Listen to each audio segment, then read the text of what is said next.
வணக்கம். தினகரன் பேசுகிறேன். மகரிஷி மகேஷ் ஒரு யோகி, உலக அளவில் பிரசித்தி பெற்றவர். அந்த டிரான்சென்டென்டல் மெடிடேஷன் என்று சொல்வார்கள், ஆழ்நிலை தியானம். அந்த தியானத்தை உலகளவில் கொண்டு சென்றவர். இவரிடம் உள்ள ஒரு ஸ்பெஷாலிட்டி என்னவென்று கேட்டீர்கள் என்றால், அந்த சாமியார் வேஷம் போட்டு மத சம்பந்தமாக ஊரை ஏமாற்றுவது, நானே ஒரு தெய்வம் என்று பறைசாற்றிக் கொள்வது, என்னிடம் வந்தால் உங்கள் குறைகளை எல்லாம் நான் தீர்த்து வைப்பேன் என்று சொல்லும் போலியான சாமியார்களைப் போல இவர் வலம் வந்தவர் அல்ல. உண்மையான அந்த டிஎம் என்று சொல்லக்கூடிய ஆழ்நிலை தியானத்தை உலக மக்களுக்கு போதித்தவர், கற்பித்தவர். அதன் மூலமாக அமைதியை நிலைநாட்ட முடியும் என்று உலகுக்கு அறிவித்தவர். இதற்கும் மேலாக சொல்ல வேண்டுமென்றால், Buddha type of meditation is best in the world என்று சிலர் கூறுவார்கள். இன்னும் சில மெடிடேஷன் பெஸ்ட் என்று சிலர் கூறுவார்கள். இவர் அந்த ஆழ்நிலை தியானத்தில் இறைவனை முழுமையாக அந்த மனதிற்குள் கொண்டு சென்று ஒருநிலைப்படுத்தி அந்த அமைதியான சூழ்நிலையை அடைய வேண்டும் என்று போதித்தவர்.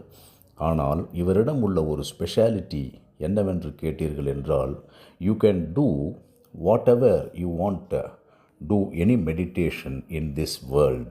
Every meditation technique is good.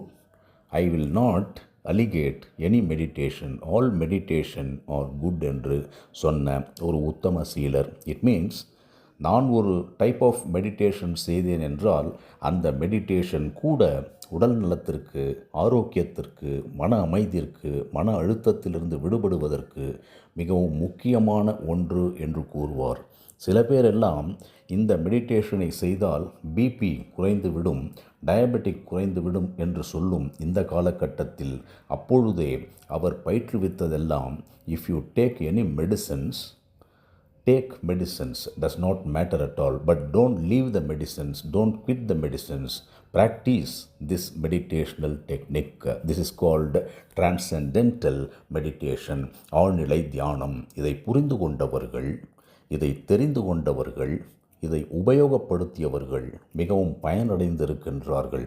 Any type of meditation very good என்று சொல்லி, அடியேன் கூட ஒரு காலகட்டத்தில் இவருடைய அந்த 3 வேர்ட்ஸை ஒரே வேர்டை ரிப்பீட் பண்ணுவார்.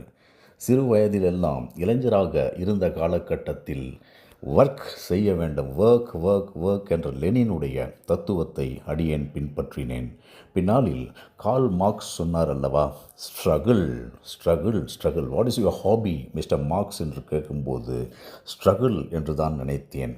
வேலை ஒன்றுதான் உத்தமமான காரியம் என்று நினைத்து ஸ்ட்ரகிள் செய்தேன்.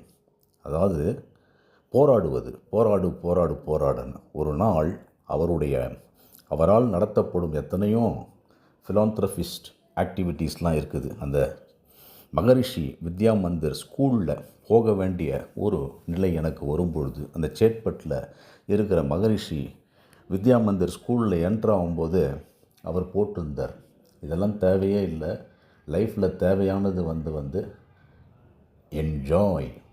What is your hobby mister Maharishi என்று கேட்கும் பொழுது, my hobby is to enjoy.